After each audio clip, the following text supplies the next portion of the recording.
Frederick Douglass, an African slave who was made famous for his opinion in politics, his orations, and his famous autobiographies.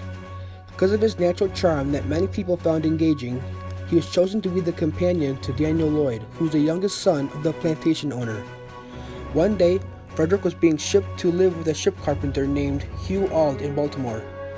Douglass would later say it laid the foundation and opened the gateway to all my subsequent prosperity. Sophia Auld, Hugh's wife, taught Frederick how to read and write. He then made his first autobiography in 1845. It was called The Narrative of the Life of Frederick Douglass, an American Slave. It was made famous to retell his struggles for freedom and his oppression during slavehood. It was skeptical at first by many that a black man can create a book with this strong of literature. It immediately became a bestseller within 3 years. It was also printed in French and Dutch when it first published in Europe. Frederick spoke to an anti-slavery convention in Boston, which started a 2-year speaking tour of Britain and Ireland. While he was there, he questioned the natural rights of man. He explained his time serving and the 300-year history of slavery in America. While he was there, he made enough money to buy his own freedom.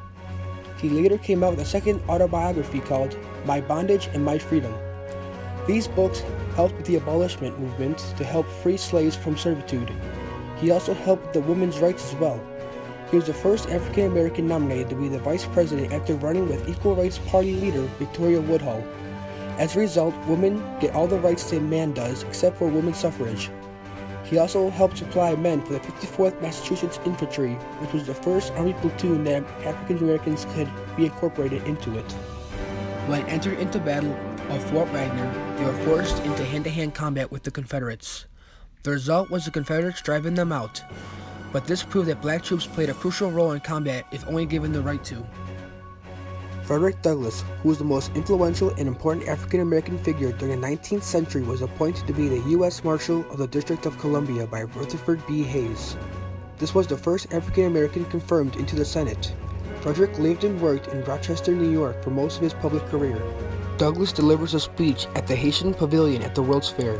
Frederick told about Haiti's evolution from a slave colony to a free republic. He encourages America to grow a strong relationship with Haiti because of their potential to grow and to support them with all their resources. On February 20th, 1895, Douglass attended a meeting of the National Council of Women's Rights in Washington, D.C., in which he received a standing ovation for his work to help with women and slaves' rights. After he returned home, he soon died from a massive heart attack or a stroke. He is buried in Mount Hope Cemetery in Rochester, New York.